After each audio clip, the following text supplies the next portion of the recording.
Life's a coat of many colors. It is never black and white. Can't have one without the other. The dark without the light. I'm Cassandra Davies. And I'm Debbie Bratby. And we are with Guardian Speak, and our guest today is Richard Valdez. Forever blue, forever blue.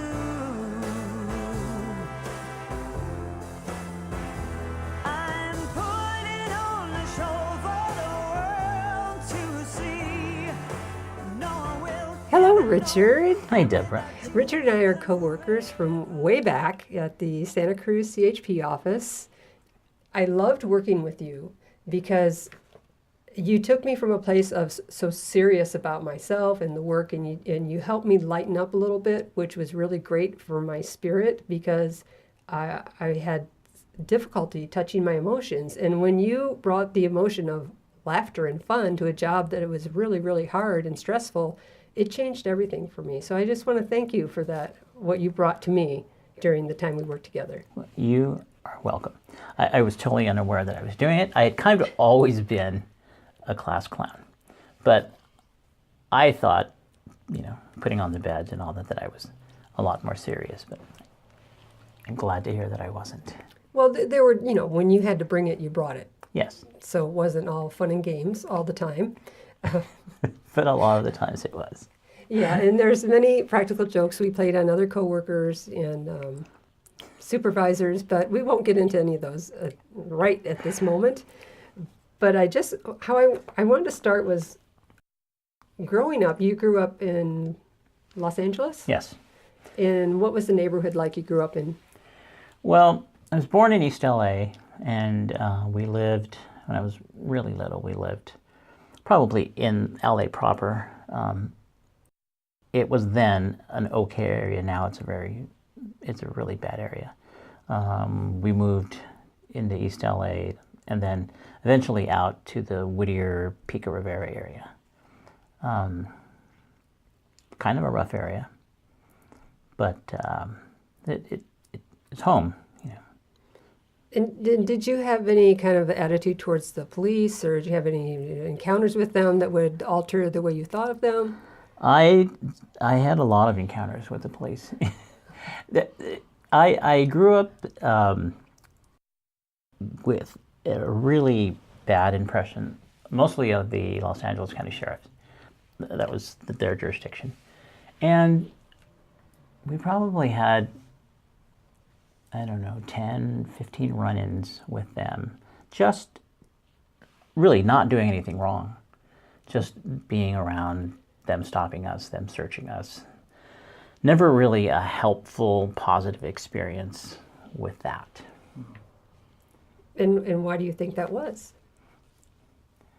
I don't know. I'm sure there was a lot of crime in the area, and they were trying to suppress it. Yeah, okay. Anything else come to your mind? The area. I'm leading the witness is what I'm doing. I get it. The area that I lived in was predominantly Hispanic. Okay. Lots of gangs, and so, but I was not a gang member, and the people when I would have these encounters were not gang members. So, and it. One time I was standing in front of my house, or my parents' home, with a guy that lived across the street. Neither of us were threatening people, and we were just talking, and we were throwing these little berries from a bush in my mom's front yard against the curb, and we saw a sheriff drive by on the cross street there. He kind of stopped, and he continued. And about 30 seconds later, he had circled around the street and zoomed up on us. Doors flew open.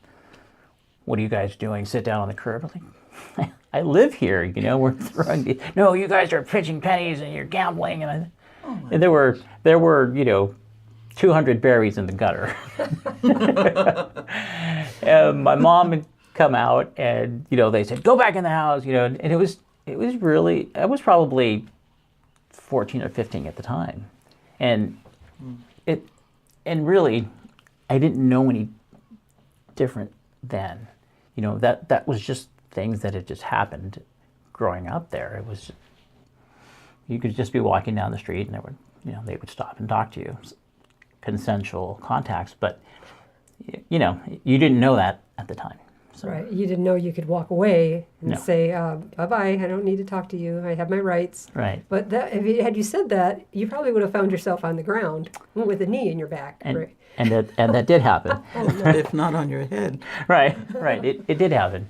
But one time I was with a friend, and there was 4 of us, and we were going to City Terrace, which is in the East LA area.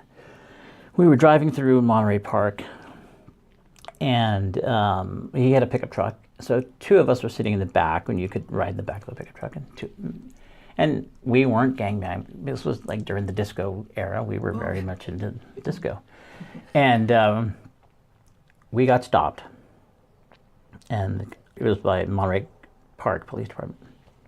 Officer wanted to know where we were going. We told him we were going to his girlfriend's house. And, where does she live? City Terrace. We didn't know the address, and we didn't have cell phones and all this stuff. And so he said, "Okay, get out of Monterey Park." We're trying, we're trying. So before we got out of Monterey Park, we got stopped again. Not by the same cop, but by another officer. Same thing. Where are you guys going? We had not committed any traffic violations. So we got out of Monterey Park and made it to his girlfriend's house. And we were probably there for an hour. And then we were going to go home. Go back through Monterey Park, and we got stopped again. And they were telling my buddy, just go, at this point, just we'll begin a pursuit. We'll get out and run something. This is not going right. And so this time they had us all out on the gutter, on the sidewalk, and running our names and all this stuff. And I was probably the most vocal about it at the time. And my buddy was telling me, just shut up. Yeah, you're going to get my car towed, all this stuff. No, this is wrong, So, hard to believe, but we got stopped a 4th time that night. And in the same Monterey Park area. So, I will just say that they were very proactive in protecting their city. So diplomatic of you.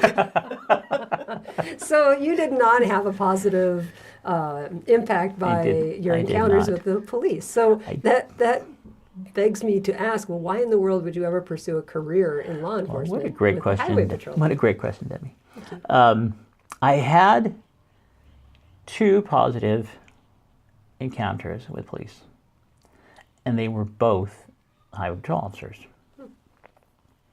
Let me start with, I had no law enforcement training. There's nobody in my family that is in law enforcement, probably not even in the military or in corrections or anything. And so one day I was working, and I had made a lot of money for that day at the time. And I was on the freeway, on the 605 freeway, and my car broke down. And shortly after it broke down, the highway patrol officer came and, "Can I help you?" Again, pre-cell phone. And I said, "Yeah, can you get a hold of my dad and have him come help me?" So he did. Sure enough, my dad and my uncle came out to the freeway, and they started looking at the car, and the officer came back again to check on how we were doing, and never asked me what I was doing out there or any of that stuff. And so that was a really positive experience. All it was is him doing his job. But in contrast to the other experiences that I'd had, this was really good. Then another time, a friend had, she and her group of 4 girls had broken down. And Los Angeles has a lot of different jurisdictions for the CHP offices, smaller areas. But the girls had broken down probably 3 CHP offices away. and the officers had transported them from area to area and brought them home. And I was really impressed with the care and the service that they provided, because they could have just taken them to a gas station or a Denny's and said, call your parents. But they really did a good job. And I never said at the time, wow, I'd like to be a highway patrolman. It just kind of registered, well, these guys are a little bit different. So that, to answer your question, that is probably how that all came about. Okay, so now you have an influence of, hey, not all cops are like these, the ones you've encountered. And so how do you, since there's no family's interest in law enforcement or military, how in the world do you pursue the highway patrol, or did they pursue you? I mean, not in the pursuing. No, I know. It's a really funny story. I'll go back a little bit in what I did. In high school, I took advantage of ROP, a regional occupational training program, where the school offered vocational training off campus. So there were these group of really, remember, this is disco. Okay. There were a group of these girls that would get on this bus every day, and they wear these little white uniforms, and they would go off. And then I asked somebody, where are they going? And I didn't know where they were going, to nursing school or something. And somebody said, oh, they're going to cosmetology school. I said, great, sign me up. No idea, right? So I went to my counselor and I said, hey, I'd like to go to cosmetology school. And he kind of laughed, but I did all the paperwork and I got in. I was now on that bus with those girls, and it was great. It was a great time, and I actually became a hairdresser. So that it was disco, it was hairdressing, it was Los Angeles, it was parties, it was great.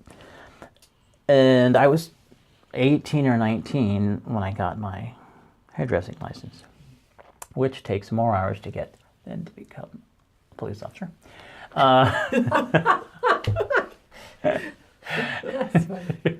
Okay, so, but as I started, getting a little bit older, not much, just a little bit, I realized that I needed a change in my life.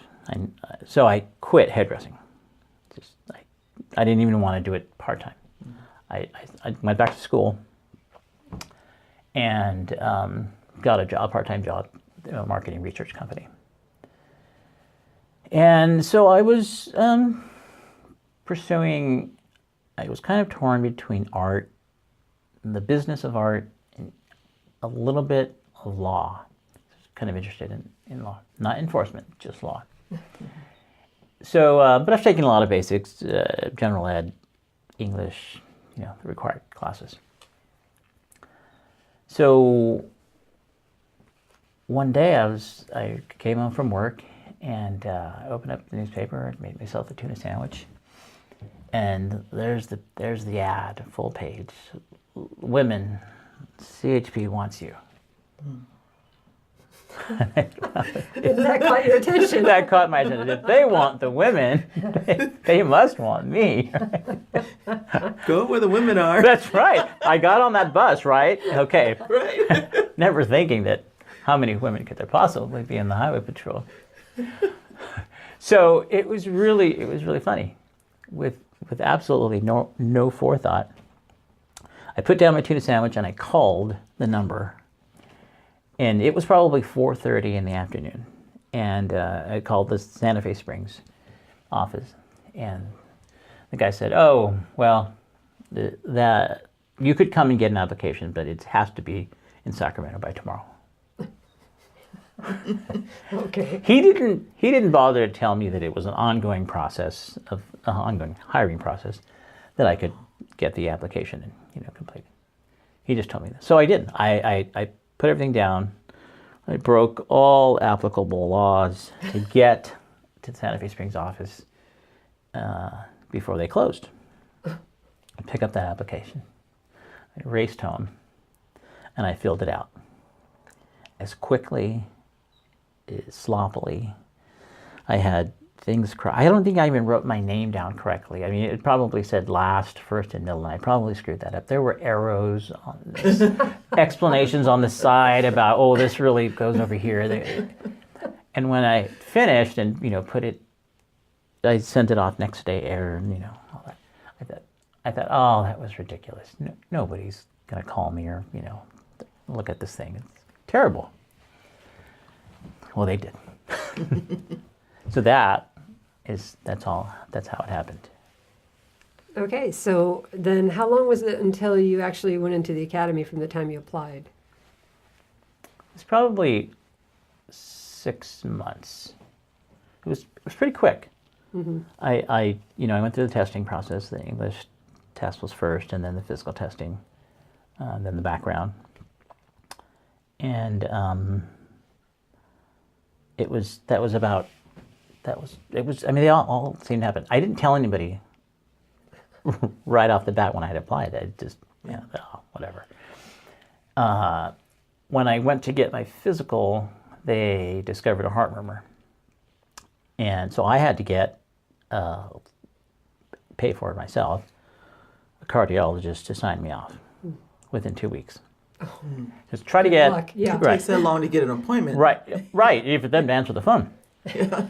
So I had no insurance, I had no money, and I didn't know how this was going to happen. So I started calling. That day I was on the phone, and at the end of the day, a cardiologist, somebody in the office answered in the Whittier area, and I gave them my story, and the cardiologist got on the phone. He says, "Come in tomorrow, and I'll run all your tests." And I explained to him, "Look, I can't pay you." And he says, "Pay me when you get done with the academy." Wow. And I was blown away. It was probably at the time one of the nicest things that anybody had ever done for me. Wow. And I sent him a letter when I was in the academy, and of course I paid him when I was done. And it was great. It was just okay. Got all the information from him. My heart was fine. Sent that in to the academy, and during that time I had sprained my ankle. It was pretty bad. So I called the academy and I said, "Look, I've got all this information from the cardiologist. That's all done. However, I sprained my ankle, and I think we were like a week or 2 weeks away from the reporting date to the academy. So I said, I probably am going to need to skip this class and maybe go to the next one." And the officer, or whoever it was that I was speaking to, said, "No, we really need you in this class." And I said, "But I can't run." He says, "But we really need you." Now I was 27, so I wasn't a 21, 22-year-old kid. And I said, "Do you really need me, or do you need Valdez?" And there was a moment of silence on his part, because I was sure that they needed me there to fill that number, the Hispanic number. Never said a word about it, and I thought, oh, that was stupid. Drawing attention to myself like that. But he said, "Don't worry about it. Come on in, and you won't have to run for 3 weeks. You'll be fine." So I go in, and Debbie, at the end of the first week, there's a big run, and so I was kind of like Private Benjamin. And they said, they're yelling at you. Get in line, everybody else. Excuse me, Cadet Valdez here, sprained ankle. No running 3 weeks, remember? Yeah. Get in line. So that didn't go well. So did you get a marshmallow shirt? I did, but I attempted the run. Oh, good for you. And I probably made it. I would have completed it, just not at the pace that that they wanted to. So what happens? What is a marshmallow shirt? Well, when you get there, you get these cool physical training shirts that has the emblem of the Highway Patrol on your chest, and it's really cool. But the marshmallow shirt is a white T-shirt, and they write. For us, they wrote little nicknames on the back of our shirts, and we had to actually write them with markers. And it was just a white T-shirt, nondescript, and they called you Marshmallow. Oh gosh. But what leads up to that is you go on a run. It's the first run, and they have this. For us, they had a pickup truck that was following at the end. And every time somebody would stop running, they'd have to get in the pickup truck. And so they were part of the Marshmallow team. And everybody who finished the run got to keep their really cool shirts. And the rest of them had to wear the marshmallows until they got to a level where they got to get their other shirts back. And so the marshmallow shirts were just a plain white Yeah. T-shirt. And the other cool ones had a little blue ribbing around the sleeves and maybe the Highway Patrol emblem or something on them. Yeah, they were cool. Yeah, yeah. I still have mine, actually. I don't. Well, I'm weird like that, so it's hard for me. I'm like a pack rat, but yeah. So you got the marshmallow shirt, I did. and did they pick on you at all because of that? No, because I was, I'm pretty sure yours was the same. When you start there, they do a bunch of physical testing. So I was second mat. Ooh. I was in phenomenal shape, and so other than I couldn't run, I didn't have any problem. So they could call me a marshmallow and all, but it didn't bother me, So Right. So you were pretty fit, other than the fact you couldn't run. yes, Okay. And how many women were in that class? Do you remember? Since that was the draw in the first place. right. There were probably I don't know, maybe 10 or 15. And what was your class size at graduation? I think we started with 115 and maybe ended up with 102. Oh, that's a really good ratio. And what year was this? 1989. Okay, that's a really good ratio. So it's a 6-month live-in academy, and it's basically like the military. And did you have a problem adjusting to that kind of lifestyle? Because you probably had no encounter with someone constantly screaming at you and under the stress 24/7. I had a lot of problems with it. I questioned myself through the first week whether or not it was really for me or not. When we arrived at the academy, they said, get in 2 lines here and somebody will be out to greet you. We're all wearing suits. You have 1 suitcase. So we're in line. And I'm 27 and I'm not a little baby. So these 23-year-olds come out and they march out and they just start screaming at us. Yeah. And they don't scream in normal voices. They have this ridiculous, and I know you're in the military. Yes. And so they're barking like seals. And That's about right. and they are in our face, and I said, just tell me what you need me to do. Please stop shouting. Yeah, I said, no, I'm serious. Just tell me what you need me to do. Oh, we got a wise guy over here, Jeez. Are we not in 2 lines, Well, we were in 2 lines, but our lines, I guess they wanted us at attention, with maybe 6 inches space between the suitcase on our left hand. I mean, it was, okay. Heels together, feet 45. Exactly. And so I remember just sitting there thinking, look at all these nice people here just standing up like this. And I thought, okay, well, I'll do it. Let's go along, see how this goes. And it was writing your name on the back of your shirt. Mm-hmm. Oh, God. It was like a full class on this is how you do it. We want the letters 2 inches high. We want them spaced. Gosh, they're going to spoon feed you every single piece of information. All right, well, maybe that's not bad. Maybe it's not bad. Okay. No individualism. I get it. All right, so we get in and get to our dorms, and the dorm situation is at the time, I don't know, it's different now, it was 2 to a room, 4 to quad. Yeah. And then on the other side, there was a bathroom in between. There were 4 more on the other side. So there were 8, but then they shared the bathroom. And so we run off to our first class, and they are going through the structure of the highway patrol. Remember, non-military. I hadn't even been to like a orientation for the highway patrol. Okay, nothing. I really knew nothing about what to expect. So, you know, they give you a binder that's 8 inches thick, and they start going through, you know, Commissioner, and I'm writing everything down, you know, and I look around and everybody else is just sitting there. And I'm once again questioning myself. Am I not getting this? Yeah.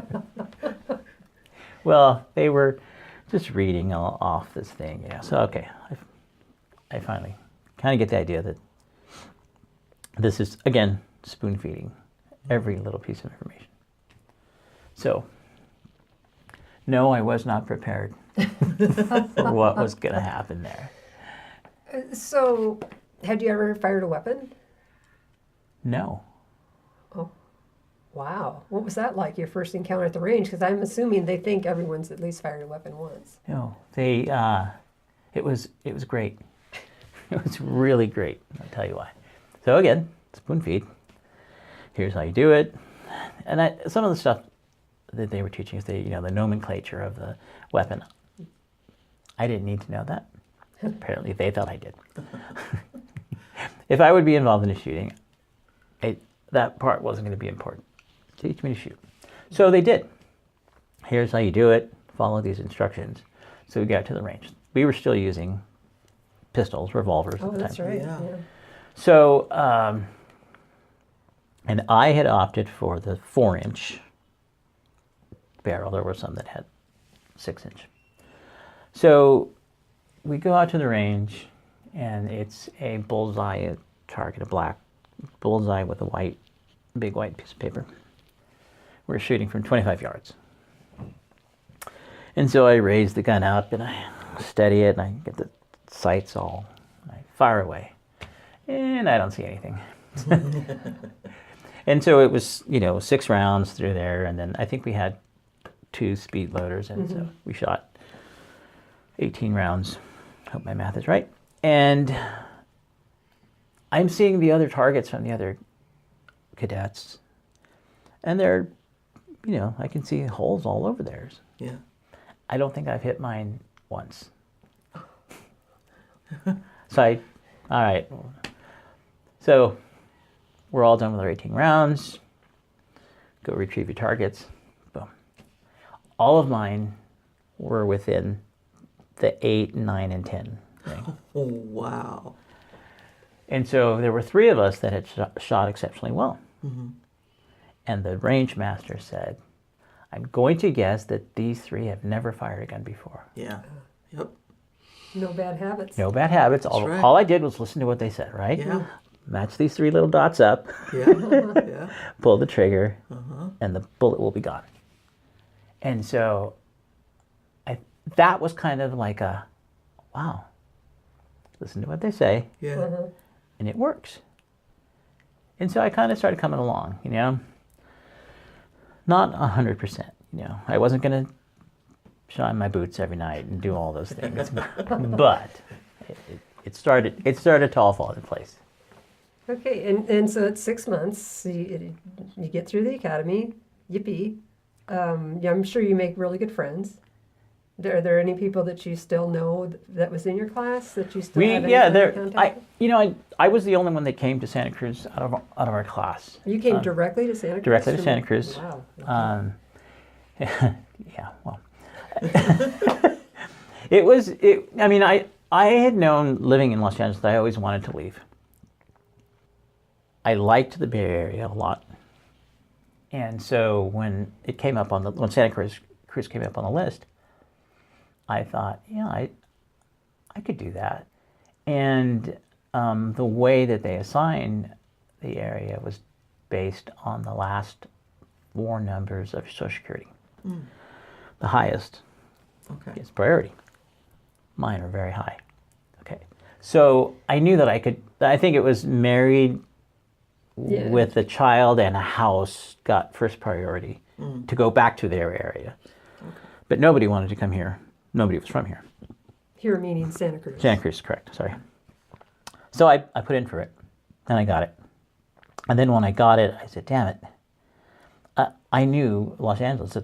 That's all I knew. I had been a delivery driver, and I knew the streets like crazy. And that was one of the hardest parts of breaking in and orientation was learning the area. Yeah. And this area is not easy to learn. Santa Cruz area is not easy to learn because it's not north and south and east and west and laid out like a grid. You know, the streets go Highway 1 north and south, but no, it runs east and west. So it was difficult. Yeah. Yeah. So did any of your classmates come with you, or did you come by yourself? I came by myself. Oh, that's even worse. Several had gone to San Jose, Monterey, Gilroy, and I would see them like training days. Sometimes we'd go over to Gilroy for training, and I would see some there. But I think during the first year, maybe we got together a couple of times off duty to see officers that were close by. But besides that, no, I kind of started hanging out with the group from Santa Cruz. And so you had 3 training officers? I did.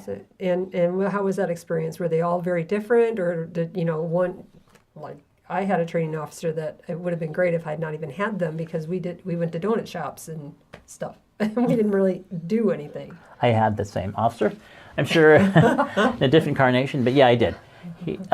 But interesting, I reported to the Santa Cruz area on October. I graduated on the 5th of October in 1989 and reported probably on the 10th or 11th. And about 5 days later, the earthquake hit. So my training was a lot. I was really good at traffic control. I could wave my arms and I could tell people that the road they wanted to be on was closed. I had no idea. They would stick us out on Highway 17 or somewhere. But so it was not a traditional break-in period. Right, because Highway 17 is physically blocked, completely blocked. It was blocked. Highway 1 was on southbound was closed down. Right, because one of the bridges down by the slough, Parkin Slough, collapsed. Screw Slough collapsed. So when I worked that day, in morning shift, and it was a really nice day. I got off work, went to the beach, came home, was going to watch the World Series, and I was on the phone with an insurance agent trying to get everything straightened up, and the earthquake hit. And phones went dead, and I didn't know what to do. So I was living in Napa, so I just went to work. And I got there, and I was the first one there. And my field training officer did not respond. He never got there. Surprise, surprise. And so, I got a attaboy comment for being the first one there. But you're still in break-in status, so you're not supposed to be by yourself. I am on phase 1. Oh, they sent me out. With someone, I hope. With someone, yes. And we went we drove around a lot looking at the devastation. And then I think we went up to Highway 17 and sat there. And then I would still come to work on day shift, and then sometimes they'd ask us to work overtime. And I seriously, I knew nothing. I didn't know the job. I didn't know the area. And I was just standing out there just waving my arm. So I think about the middle of my second phase, Captain came up to me and he said, "Hey, Rich, we are going to extend your training," which normally is a bad thing. It means that's the first step in them starting to document that you're not learning the job. And he says, "But don't worry." He says, your marks for traffic control off the roof. Yeah. Really wave that arm. Yeah, you can wave that arm. I can tell people where to go. But he says, you're just not getting the training that you need. So I said, all right. It was fine. It was with the same FTOs that I would have had, just extended. So you had an encounter in driving that's very interesting, and I've heard the story a couple of times. That is really incredible because I did not have that experience. But I think you had a training officer that taught you how to go through the hook on Highway 17, which can be really tricky. Yeah, it wasn't just the hook.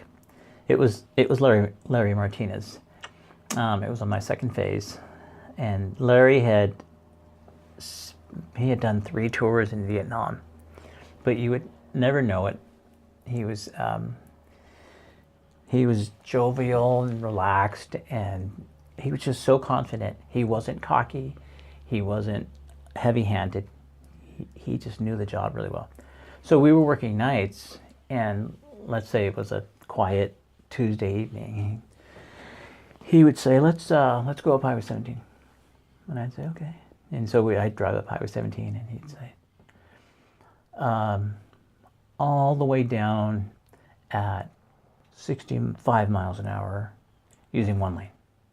And I'd say, "Well, okay."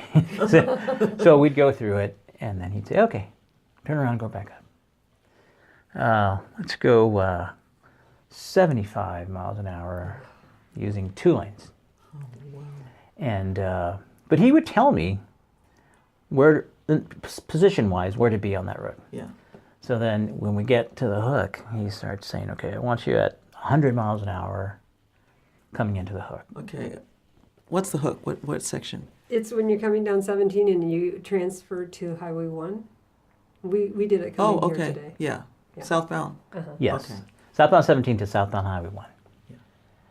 So he says, he says, start way over on your left-hand side. Not of the off-ramp lane, of the fast lane of Highway 17. Mm-hmm. And he says, now if you look over there, there's a pole that's on the off-ramp. He says, and you can see between that pole and that pole, then you shoot for it. So as I do, and I'm going 100 miles an hour, and he says, "Oh, you didn't do it right." He says, "We should be hearing some squealing tires." Said, "Turn around, get off again, and go up to Paso Tiempo." And we would do this over and over. And when I would squeal the tires, or get that car going sideways, he would kind of chuckle. He would sit there. That's exactly his laugh. And he would be, like just like he was in a living room sofa. He would just be so relaxed. He didn't. I mean, I probably would have fear that, and you've trained lots of people, that the training would crash. Mm-hmm. But he walked me through each step of those things, and he would say, at the end of the fish hook, there is a change in elevation where Highway 1 starts, and if you're sideways when you hit that, you're going to crash. So you got to make sure that you're straight at that point. And he knew everything. We would do not just Highway 17. We would do every on and off ramp. He would say, "Get on this as fast as you can, and go sideways, and get off as fast as you can, and be in." And we would do this for hours during our training. So some people might question, like, why in the world would you do that? It sounds so reckless, and the cops are always driving over their heads and all this craziness. But what was the purpose in him teaching you how to drive those ramps at those speeds? We're going to drive those speeds. He was teaching me every bump, every nook and cranny, so that I could be confident in doing it when we were chasing somebody or responding to something. Mm-hmm. And I'll tell you how effective it was. I never crashed a car. That's amazing. Yeah. How many years? 27. Wow. Mm. And I got hit plenty of times, but I remember I was training Gabe, and Larry Martinez had taught me that SoCal at 41st, it was not a 90-degree angle. 41st actually was a little bit sharper. So, and I remember teaching Gabe the same things. I didn't let him drive like Larry let me drive. But Thank you. I remember having Gabe go through 41st and SoCal. We go through that intersection a lot. And so I remember telling him, you have to enter it really high and hit the apex. Shortly after, Gabe got off brake and he crashed at that intersection. And immediately after he crashed, he said, the first thing I thought of was, Rich told me about this, you know. But Yeah, and he took a lot of ribbing, and I remember us making these little, you know how you'd have cutout dolls, and then you dress them with these paper outfits, and he always dressed kind of oddly, and so somebody, maybe you did it, cut out a cardboard doll of Gabe, and then we'd dress him, mix and match different little outfits, and put it up by the chalkboard. I don't know if you started that, but it was I did so not funny. start it. And he was such a good sport about it. He was kind of easygoing anyway, and I'll leave it at that. But those are the kinds of things we would do to alleviate the daily stress that comes along with the job. yes. So did you go to night shift at some point and have a partner? I probably worked afternoons for 2 or 3 months when I got off break, and then I worked nights for 9 years. 9 years. 9 years. Was there no rotation, or did you get to choose? There was rotation. I thought it was the cool thing, the night rats, you know, we're out there hooking and booking. And I fell for it all, you know, I mean, I really did. I thought I was a night person. I really did. I thought I was a night person, and I thought I loved it, and I thought, you know, it was just the greatest. And so one day during a training day, which we would have during normal hours, you know, 8 to 5, or Captain Ellis was our captain at the time, brought me in and he said, "Hey, Rich, I think you need to come off night shift for a while." And I said, "Oh, I love it. I'm a night rat, you know, hook it and book it, you know." Gave him the whole song and dance. And he said, "No." He said, "You need to come in." And so he said, "You know, all you're dealing with are the shitheads and the drunks, and the worst part of our society is out at night. And you're seeing the worst of the worst behind your car, in the backseat of your car." So I hadn't really become aware of what was happening to me. Everybody was now a dirtbag and a shithead, you know. In our description of what had happened, you know, our war stories of the night, it was the shithead and the dirtbag and the good guy winners, you know. So I came in. And at some point, did you go, wow, I mean, did you see that there was a change, that maybe you had been on nights too long and had a really bad attitude about Yeah, definitely. Yeah. Yeah. I didn't notice it while it was happening. I didn't really drink frequently, but when I drank in excess. And I had gotten married and had 2 children. And noticed that on the days, several days following the days that I would drink too much, I would become impatient with my kids. And they were young. I mean, they were 2, 3, 4, 5, 6. And I started to see that, you know, why was I getting so upset with spilled milk, or, you know, putting something on wrong?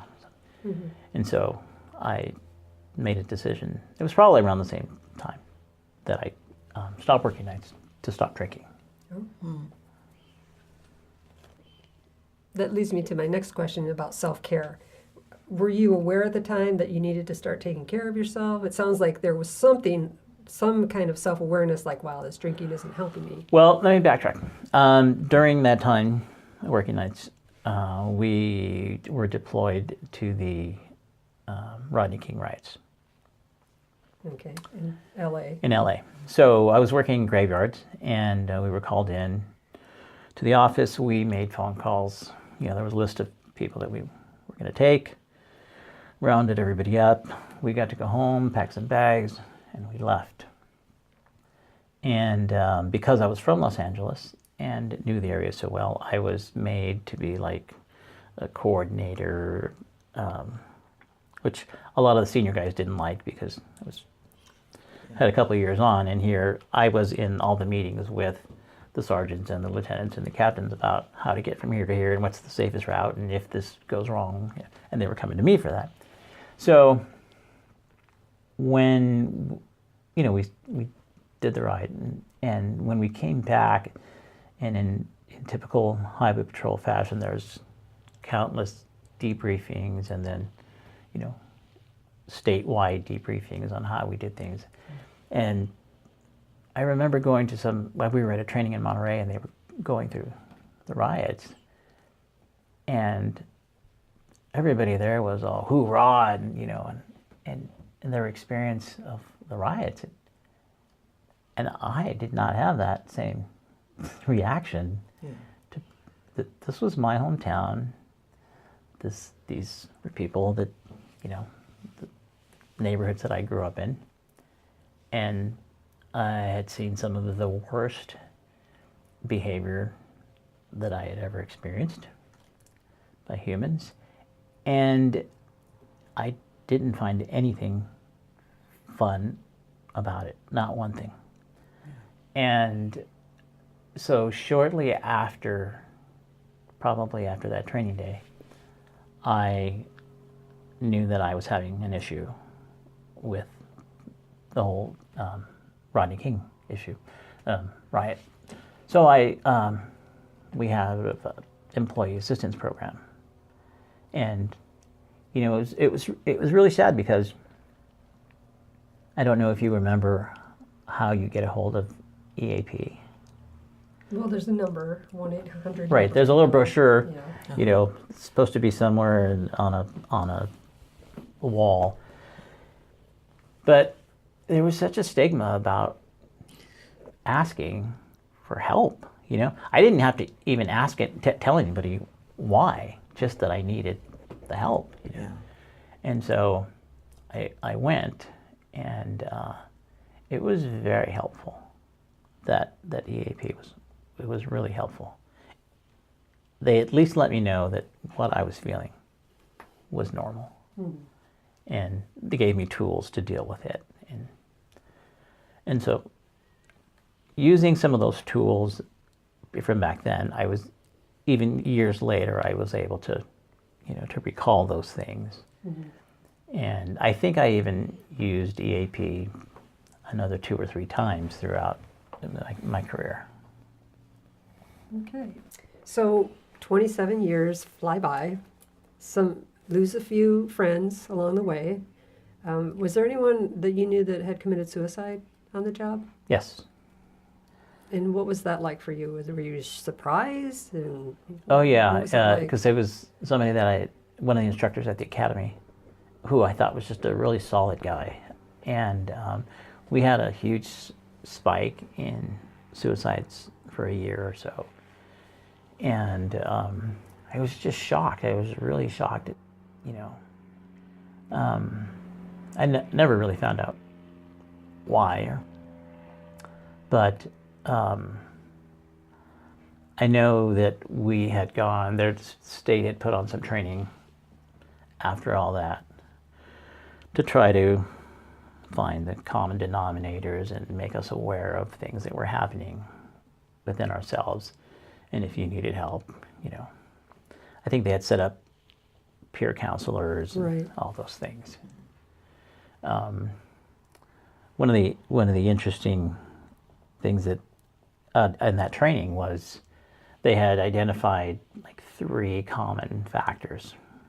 There was usually some problem at home, whether divorce or something. There was an issue at work around performance, and some sort of either alcohol or drugs.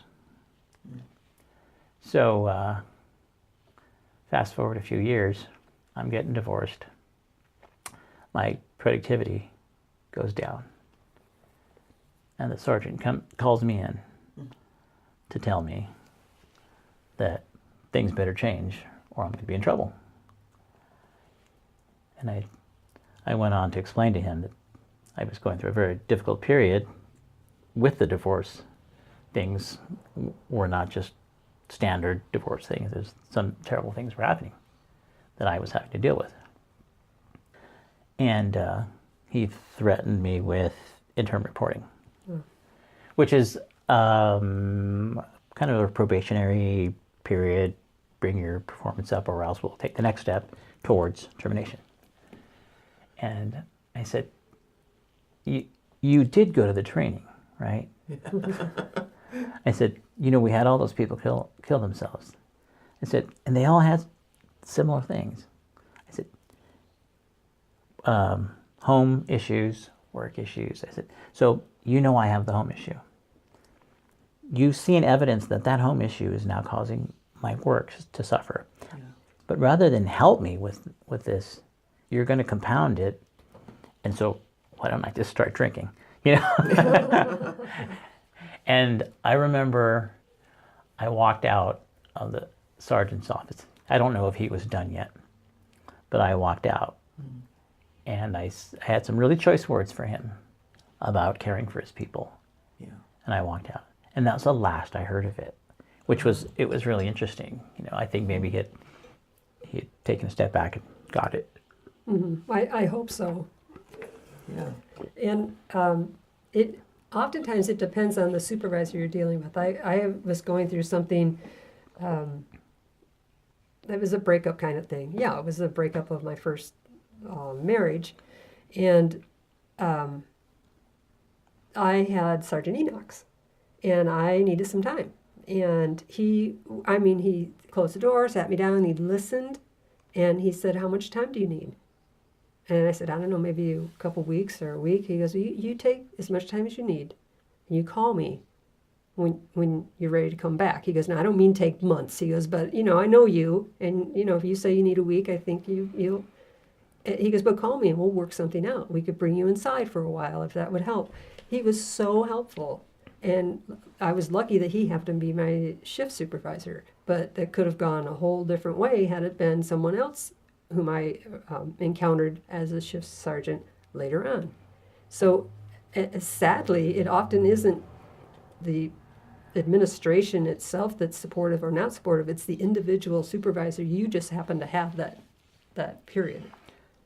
Yeah, I agree. I mean, that each shift has one or two sergeants, and because I was on that shift and he was the shift sergeant, it was not Enoch's. That's how he, called me in because he was in charge of that shift. Right, and that's how the protocol was. You had to go to your shift supervisor. You couldn't jump over and go to the lieutenant or somebody else or go to shop around for a sergeant. Yeah. So what did you do for yourself other than using the EAP counselor? Did you work out? Did you get, stay active physically? What did you do? I had always worked out throughout. Prior to the CHP, but I always belonged to the gyms here.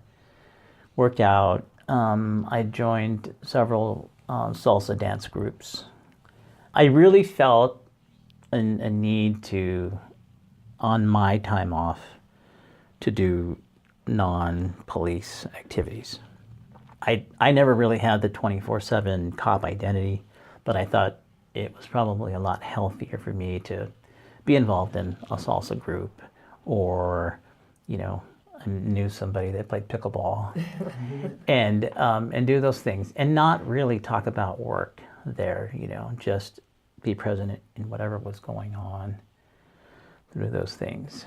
Yeah, the study by Kevin Gilmartin, he wrote a book called the Police Officer Survival Handbook. Yes. And he talked about getting outside of work. Instead of having all your friends cops, get outside of work friends, get outside of work activities, broaden your scope, and always stay physically fit.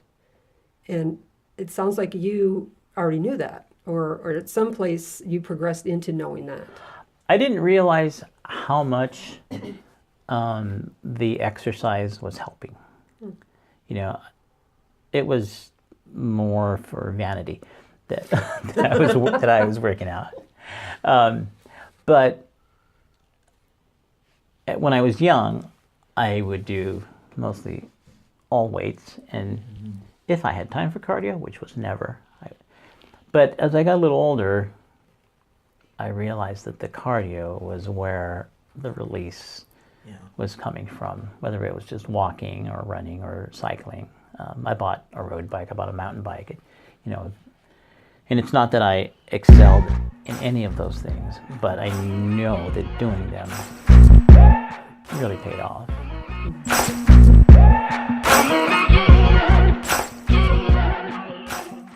And this completes part 1.